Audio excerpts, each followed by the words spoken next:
22 अप्रैल को जम्मू कश्मीर के पहलगांव में आतंकियों द्वारा जिस तरह से 26 पर्यटकों को निशाना बनाया गया था, उसके बाद से पूरे देश में रोष था और भारतीय सेना की तरफ से ऑपरेशन सिंदूर के तहत पाकिस्तान में ताबड़तोड़ एक्शन किया गया। इस दौरान कई आतंकी ठिकानों को भी निस्ते नाबूद किया गया था। इसके बाद से भारतीय जनता पार्टी के शीर्ष नेतृत्व ने पूरे देश में तिरंगा यात्रा का आह्वान किया था। इसी क्रम में उत्तराखंड के उधम सिंह नगर जनपद में भी भारतीय जनता पार्टी के जो नेता हैं, कार्यकर्ता हैं, उनके द्वारा तिरंगा यात्रा निकाली जा रही है। आज किच्छा में भी एक तिरंगा यात्रा निकाली गई है। हमारे साथ बातचीत करने के लिए पूर्व विधायक राजेश शुक्ला जी मौजूद है। उनसे हम बातचीत करेंगे और जानेंगे उनका क्या कहना है। विधायक जी बताइए, जिस तरह से एक तिरंगा यात्रा पूरे देश भर में निकाली जा रही है, किच्छा में भी निकाली गई है, क्या कहना चाहेंगे? नहीं, मैं कहना चाहूँगा कि आतंकवादियों ने जिस तरीके से इस बार अपना कृत्य किया, जिस तरीके से उन्होंने पत्नियों के सामने, बच्चों के सामने उनके पति, उनके पिता को मारा और मारने के बाद आतंकवादियों ने कहा जाओ कह देना मोदी से। उन औरतों ने कहा, महिलाओं ने, कि हमारे पति को मारा है हमारे सामने, हमें ही मार दो, वो तुम्हें इसलिए छोड़ा है कि तुम जाके कह देना मोदी से। यानी सीधे सीधे उन्होंने हिंदुस्तान को चैलेंज किया। तो मैं समझता हूं कि जो हिंदुस्तान की भावना थी, जो इस देश के 150 करोड़ लोगों की भावना थी, उस भावना को सही तरीके से हमारे प्रधानमंत्री ने व्यक्त किया।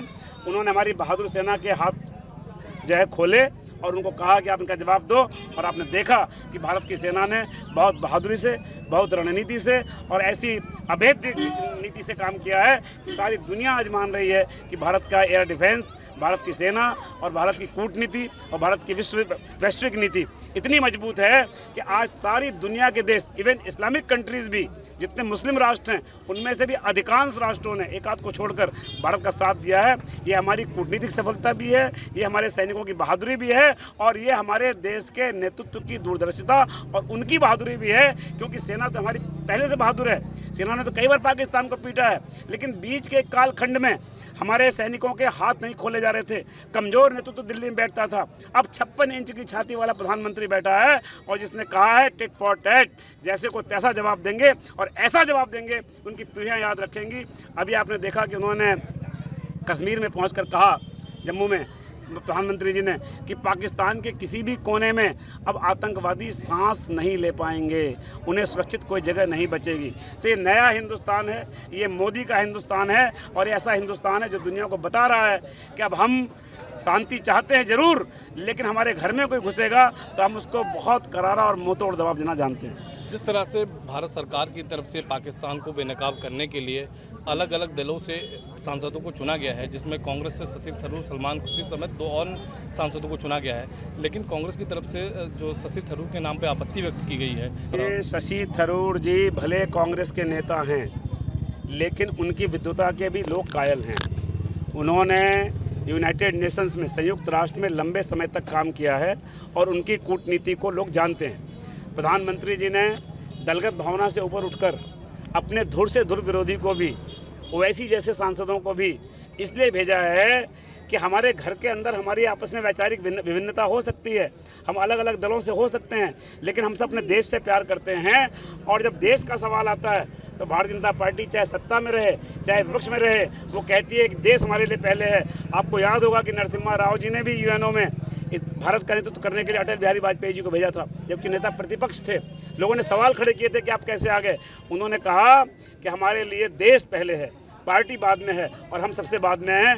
बहुत अच्छा परिचय दिया प्रधानमंत्री जी ने कि अन्य सभी दलों के जो योग्य सांसद हैं उनको वहाँ प्रतिनिधित्व करने के लिए भेजा है, ताकि सारी दुनिया में जो गफलत फैलाने का काम कर रहा है पाकिस्तान, वो गफलत ना फैला पाए।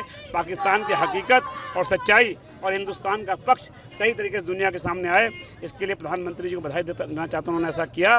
कांग्रेस को मैं ज़रूर कहना चाहता हूँ कि कांग्रेस ने शशि थरूर का नाम क्यों नहीं भेजा। जब शशि थरूर इतने योग्य व्यक्ति हैं, इतना नॉलेज है उनको, तो उन्हें क्यों नहीं भेजा। इसका मतलब कि कांग्रेस को लगता है कि उनके दल का कोई काबिल आदमी आगे आएगा तो वो जिसे एक व्यक्ति को नेता थोपना चाहते हैं इस देश पर, उसकी काबिलियत पे लोग प्रश्न चिन्ह खड़ा करेंगे। उन्हें तो खुश होना चाहिए कि कांग्रेस के सांसदों को, सलमान खुर्शीद साहब को, शशि थरूर जी को और तमाम लोगों को, अन्य दलों के सांसदों को भारत की सरकार भेज रही है। और इस कदम पर राजनीति नहीं होनी चाहिए। इस कदम पर भारत सरकार के निर्णय का की सराहना करनी चाहिए और आगे बढ़कर उन्हें बधाई देनी चाहिए।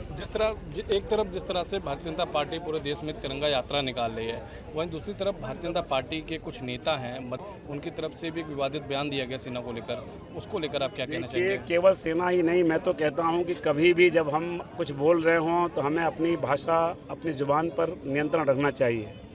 और चाहे वो भारतीय जनता पार्टी के मिनिस्टर्स हों, चाहे अन्य दलों के नेता हों, जिसके मुंह से भी सेना के प्रति, सेना के किसी अधिकारी के प्रति या किसी अन्य बात के प्रति कोई गलत बात निकली है, मुझे खुशी है कि प्रधानमंत्री जी ने और भारतीय जनता पार्टी ने उसका संज्ञान लिया।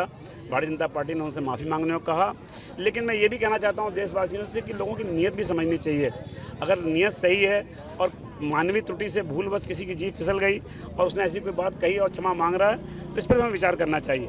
लेकिन ये बात सच है कि हमें किसी के प्रति भी बोलते समय शब्दों की मर्यादा का और संस्कारों का ध्यान रखना चाहिए, और ऐसा अगर कोई भी करता है तो उसकी निंदा होनी चाहिए। चलिए, हमारे साथ बातचीत करने के लिए कुछ और भाजपा कार्यकर्ता भी मौजूद हैं, उन लोगों से भी हम बातचीत कर लेते हैं और ये जानने का प्रयास करेंगे कि उनका क्या कहना है।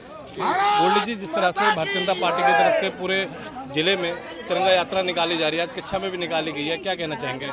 भारत के सम्मान में, हमारे देश के सैनिकों के सम्मान में, जो 22 अप्रैल को पहलगाम में जो हमारे 26 लोग, बेगुनाह लोग, बेकसूर लोग जो पाकिस्तान के आतंकवादियों द्वारा मारे गए, उनको न्याय दिलाने का काम किया, उनके परिवारों को इंसाफ दिलाने का काम किया। ऑपरेशन सिंदूर के तहत बच्चों के सामने, माता बहनों के सामने जो उनकी मांग का सिंदूर उजाड़ा गया, उस ऑपरेशन सिंदूर के तहत पाकिस्तान को करारा जवाब देते हुए पाकिस्तान को नाक के नीचे चने चबाने का काम किया भारत के सैनिकों ने। इसी विषय में हम पूरे देश में, पूरे भारतवर्ष में एक तिरंगा यात्रा निकाली जा रही है और सैनिकों का सम्मान किया जा रहा है। चलिए, कुछ महिलाएं भी हैं, उन महिलाओं से भी बातचीत कर लेते हैं और जानेंगे इस ऑपरेशन को लेकर वो क्या कहना चाहते हैं। जिस तरह से भारतीय सेना ने ऑपरेशन सिंदूर की शुरुआत की और कई पाकिस्तानी जो आतंकी ठिकाने थे उनको निस्तेनाबूद किया, क्या कहना चाहेंगी? मैं तो ये कहती हूँ, जो गलती ना करे उसे भगवान कहते हैं, जो गलती करके मान जाए उसे इंसान कहते हैं, जो गलती करके ना माने उसे शैतान कहते हैं, जो गलती करे पिटे, फिर गलती करे फिर पिटे और ना माने उसे पाकिस्तान कहते हैं। तो हमारे मोदी जी ने बहुत बढ़िया जवाब दिया है और हमारी सेना के सम्मान में ही ये तिरंगा यात्रा निकाली जा रही है। वो देख सकते हैं सभी लोगों में भारी आक्रोश इस बात को लेके था कि जिस तरह से पाकिस्तान ने भारतीयों को निशाना बनाया था, उसके बाद जो भारतीय सेना ने कार्रवाई की उस बात को लेकर खुशी भी थी कि भारतीय सेना ने एक ताबड़तोड़ कार्रवाई की और ऑपरेशन सिंदूर के तहत कार्रवाई करते हुए कई आतंकी ठिकानों को निस्तेनाबूद किया है। इसी क्रम में उधम सिंह नगर जिले में जगह जगह पर भारतीय जनता पार्टी के जो नेता हैं और कार्यकर्ता हैं उनके द्वारा एक विशाल तिरंगा यात्रा निकाली जा रही है।